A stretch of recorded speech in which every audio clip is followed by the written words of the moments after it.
Alright, perfect. Okay, so this is my first live video that I'm doing. Very excited. Hopefully it goes well. I'm chilling here with one of the greatest. So today I wanted to talk about diet, wellness, and fitness. And yeah, guess no one better to talk about it than this lady. Um, how much weight did you lose? I've lost 55 kilograms. 55. That's a whole person. Okay. So from what were your what was the weight that you started from? I started at 140, 140 kilograms to what now? 85. 85. Okay, cool. 140 minus 55. Okay, whatever. All right. What's that in pounds? 310 pounds to 185 pounds. Sounds like a wrestling type of weight. Okay. Boxing Anyway. match. So yeah, so I have a list of questions that I wrote down here for her, and I just wanted her. But basically, the whole point of this is to kind of like for everyone that wants to lose weight or have a goal in mind that they think is not achievable, then they can kind of listen to this and kind of change their lives. So yeah, so here goes. Right. Okay. So what was the main point of you wanting to lose weight? Well, I was with my best friend on our 30th birthday, and I was hanging out with her and her family, her kids, and I got really sick. My blood pressure went like through the roof. Her husband's actually emergency room nurse, and he got really concerned, and I was like, just decided that I had to change. I was 30 years old, and I should not be having health issues like that. So the very next day I went out and started my diet. And then I kept restarting my diet for about a year. It took me about a year to actually like get into it. A lot of failures and struggles and getting pushed down and picking myself back up again. So after about a year of on and off, I finally was just like, you have to do this. So I went really strict, really hard with my diet. I dieted for about 10, 11 months before I actually started working out. So, yeah, that's where it started. Okay. So it was well, basically what the incident happened, and then after that you decided, hey, you know what, let me lose weight, but then you still didn't start. So then what actually then kind of kickstarts you to say, listen, man, like I actually need to do this. If that wasn't enough, then Yeah, I mean, like like the day I decided to start, I lost like 20 pounds, and I kept it up for like 3 months, and then I would fall off the wagon. so Whether 20 pounds as well. That's like what, 10 kilograms. Yeah. Okay. So, and then I would just fall off the wagon, whether it be my lifestyle, I wasn't taking care of my body, or stress or family stuff or something would happen that would just become more important than me. So finally, I just came to a realization that I have to put myself first, and there's just things in my life that I have to change, and no one else is going to change them but me. So, yeah. All right. So then after the year happened, and then you decided, okay, you know what, I need to kind of change myself. What was like kind of the first few things that you started doing that kind of kick-started you, and how did you then decide that you weren't going to relapse this time? I don't know. I don't know what it was that made me just stick to it this time. It was just a click, I guess. It was just one of those things. I tried and failed so many times, and I just made a very conscious decision to not fail again, because that is honestly emotionally draining. Yeah. Whenever you say you're going to do something and you try to do something and you keep trying and you keep failing, to pull yourself back up. And finally I was like, this is the last time that you're starting over. And it was. All right. Just to talk about diet a bit then, we'll come back, we'll kind of switch. But with the diet, what happened, what kind of diet did you kind of take, and then how did you try to maintain that? So diet's such a tricky subject, because I don't think that the same thing works for everybody. Everyone has to kind of figure out what works for their lifestyle. For me, it was no carbs. So I completely cut out all breads, potatoes, rice, pasta, all sugar, and started doing a high fat diet, teaching my body how to run on fats instead of sugars. Um, so yeah, that's what I did. That's good. Okay. Yeah. And how did you stay on it? How did you not how did you not get off the diet? And even if you did, how did you keep coming back from it? So I went about 13 months without a single cheat meal. I honestly changed my lifestyle. I went from partying a lot and drinking a lot to not. I became very boring, but that to me was more important than a social life, focusing on myself and putting myself first instead of getting those distractions in there. Okay, it's good. Hold on. Thanks.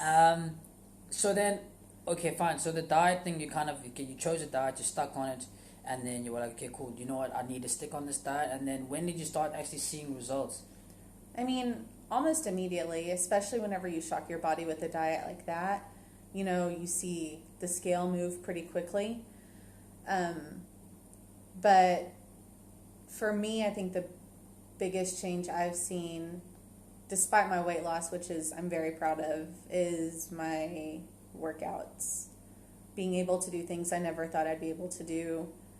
You know, having those like non-scale victories I had to learn, you know, like being able to fit in an airplane seat, or not having to adjust a seatbelt, or not having to like have to check a chair every time I sit down, you know. So for me, it was more of those victories than the actual scale, and it still is. Okay. So, that's pretty cool. So all the things that really mattered to you was basically trying to get to those small little short-term goals that you had, and then once you got to those, and you get to another one, and you get to another Absolutely. one. So you keep setting them up to beat them, and you set them up to beat them, and then you find that then over a long period of time, your weight's actually decreasing as well. That's pretty cool. Then how did you, because I think a lot of people deal with the psychological parts of it, very like difficult. So you said you secluded yourself and you kind of got away from friends a bit. How did friends influence you from changing your diet then? And family? Well, to be honest, whenever you've been overweight your whole life and you say you're going to change, everyone's like, all right, you know, like, sure you are. And so, you know, I really put in a lot of work for a long time before people were like, wow, okay. And now that I've lost weight, now all my friends want to know what I've done and how to do it. You know, they weren't really there in the beginning whenever the struggles were there and the hard times were there. And that might be because I didn't allow them to be. I wanted to, it is a very independent journey. You can't rely on anyone else. And I think that's one of the biggest lessons I've learned through this, is that, you know, weight loss is very physical, but it's also very emotional. And you learn a lot about yourself and a lot about your friends and just who you are as a human being. That's pretty cool, man. Okay, wow. Touched on quite a lot of stuff there. I'm not even going to the script anymore, man. I'm just enjoying speaking to you. But I think, okay, so you find that then when you kind of go within and you find yourself and you find who you are and what troubles you and what anything personal means to you, then you kind of then find out who you need in your life and who your friends should be. That's what you're trying to say. Yeah, definitely. So you set your goals and then your friends kind of then disappear themselves. You don't have to chase them once you know who you are. Yeah. All right, that's wow. Well okay. said. Yeah, man, I'm great with these things. Anyway, good with the words. So all right, so then how did you deal with with like say drinking and smoking and everything else that you kind of did that kind of brought you back into, you know, you'd lose say 10 kgs or 20 pounds and then you'd come back and you'd gain it back. And obviously, don't you want to like slip back into depression or slip back into like you know, drinking, smoking, and doing everything else that kind of doesn't want you or warrant your goal? Can you repeat the question? It was a very long question. All right, do it again, man. My brain's just working overtime. Okay, so basically, how did you deal with the fact of not being depressed every time that you slip back? So with all the negatives that you mentioned, the alcohol and smoking, how did you deal with the fact that you didn't slip back? And yeah. Well, I mean, the first year I would slip back quite often, and it was just because I didn't have the, what's the word? Strength. Not the strength. I'm strong. No, I didn't know how to handle it. What's that? Okay. I can't think of the word right now. All right. Like, I didn't have the capability of actually pulling myself out because I hadn't actually taken the time to figure out what my triggers were. Oh, okay. To figure out, you know what I mean? Yeah. And I think that's why a lot of people, whenever they diet, you know, a lot of people fail. Yeah. You know, it's not, and that's the way it should be, because you're learning about yourself, and just like with any mistake, you learn from it. So, you know, whenever you're dieting, it's the exact same thing. You know, like, even now, I've been finding that I've been drinking a little bit more than I normally do, and I can see myself like Spiraling. not spiraling, but like I've recognized it now. Okay. And now, like, okay, I know this is a trigger. I know that it makes me want to eat bad food. This is something I have to stay away from. So honestly, it's constantly a mental fight. back and forth. Okay. So you're saying then you set your goal down, and then after you set your goals, you didn't really think about the negatives that will make you not reach it, because you were so concerned about reaching it. Right. And then when the negatives kind of crept in there, then you kind of were like, well, oh flip, now actually drinking is the problem, or friends are the problem. And then when that creeps in, then you find that your goal becomes further and further away. And then once you kind of got those triggers down, then you know that, oh, okay, if I want to drink, then I'm not reaching that, so now I need to leave that. Otherwise, then I can end up with 50 kilograms more as well. Yeah. That type of thing. Okay. Wow, that's great. So I think, what would you then? Because I think a lot of people are. It's like, no, it's like you're proud to be who you are, and you're kind of proud that I'm a big girl, or I'm a big guy, or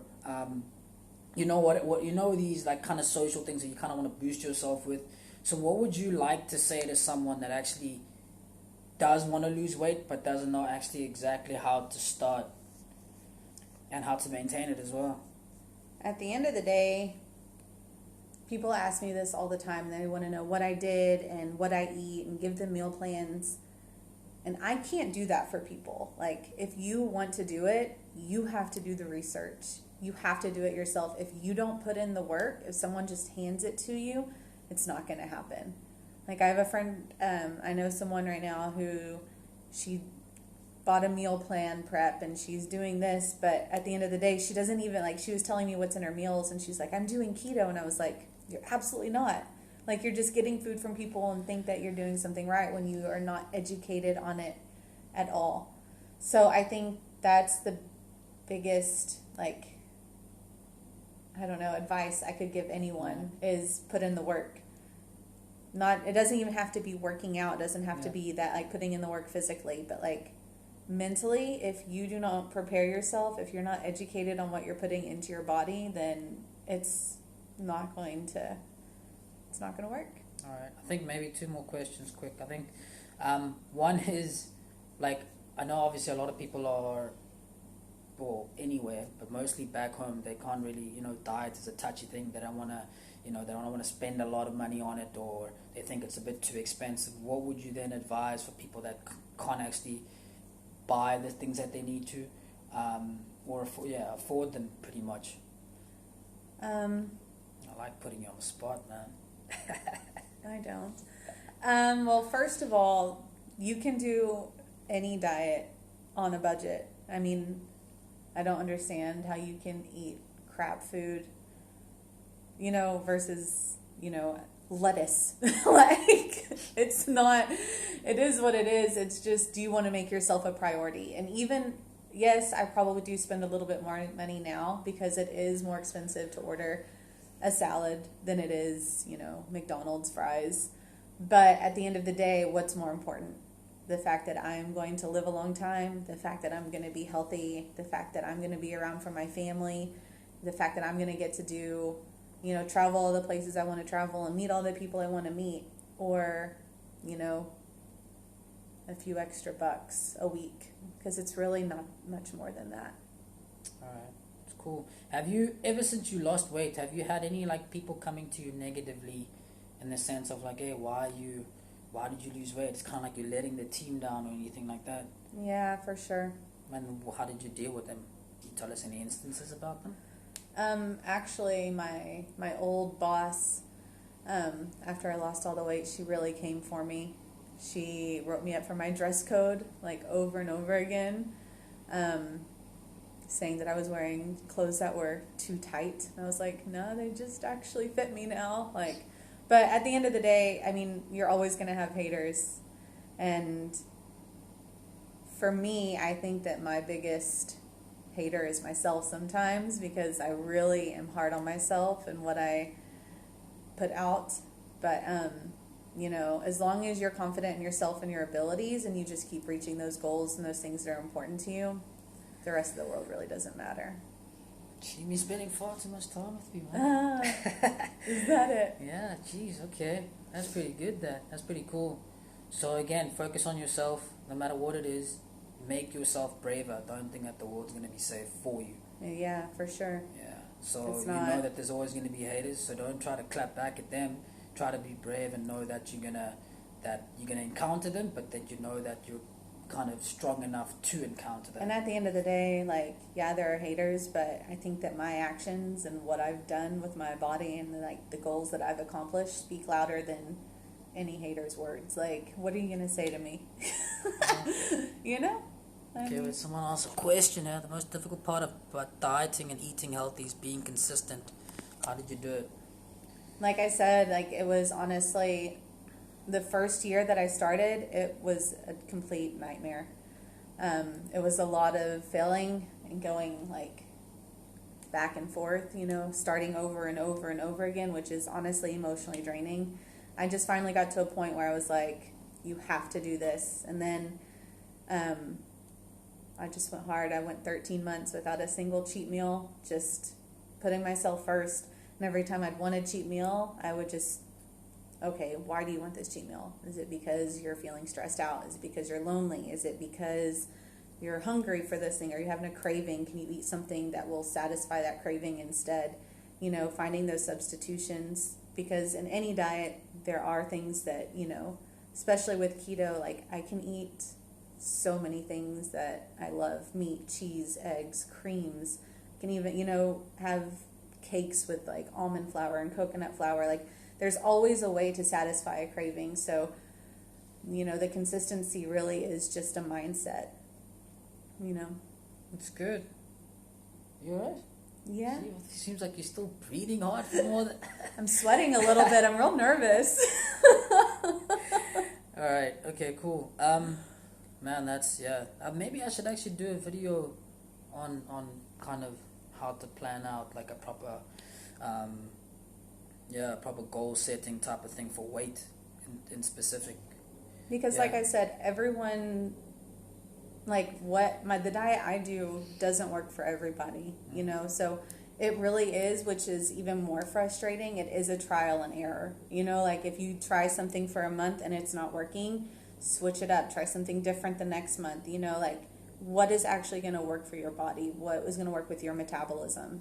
So, and that is a frustrating part as well. Yeah, that's good, man. I think, what you're saying is very important. And then going back to the prices thing, I know I said I had one more question, but it's amazing. I know, I'm very, very intriguing.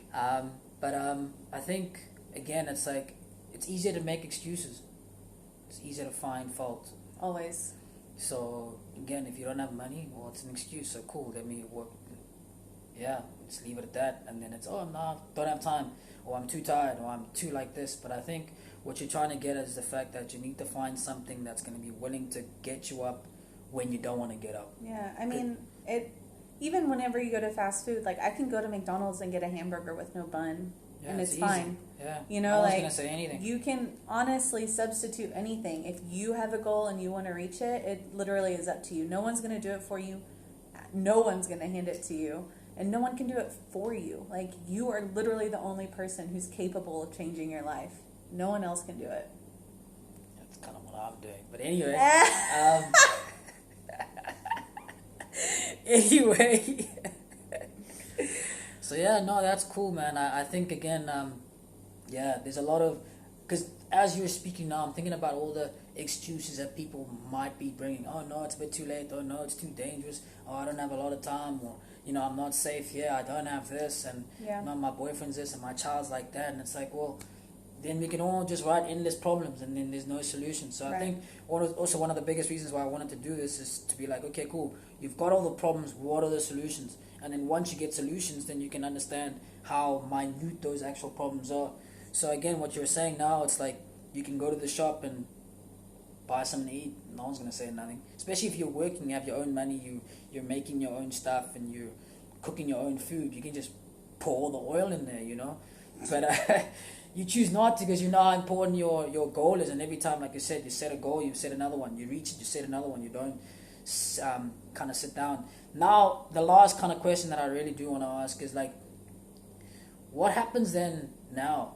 So now you go and you reach your goal, and you reach your goal, and you reach your goal, and you reach your goal, and you find, oh, you know what, actually, now I've lost all the weight. Now you get to a point where you can't lose anymore, and you can only really gain or maintain. What happens then? I think the maintenance is going to be really difficult, because I think once I reach my goal, you know, I still have like 10 more kgs I want to lose.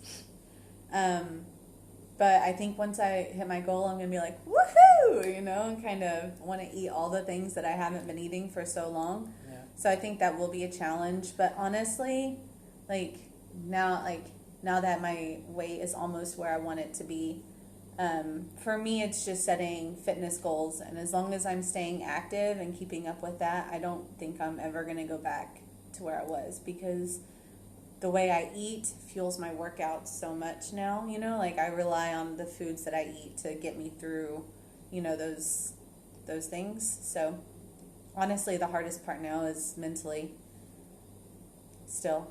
Yeah, you don't want to go back and gain all that weight And back. it's not only, this is, I mean, I've talked to you about this before, but, I've listened, but yeah.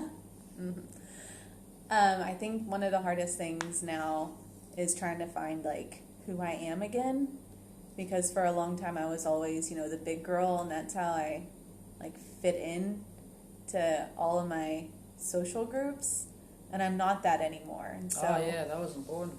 and so I think like for Yeah. me, he said this to me, you know, who do you want to be? And I was like, ooh, you know, like, and it's still something I'm trying to figure out, you know, like, who do you want to, like, what do you want to portray to the world? How do you want people to perceive you? Be that person, which is, it sounds really easy, but it's very, That's actually very important, what you said now about, yeah. yeah, like you kind of, you get into a space where you're with your friends, and then because you've been around them so much, you're a particular type of person.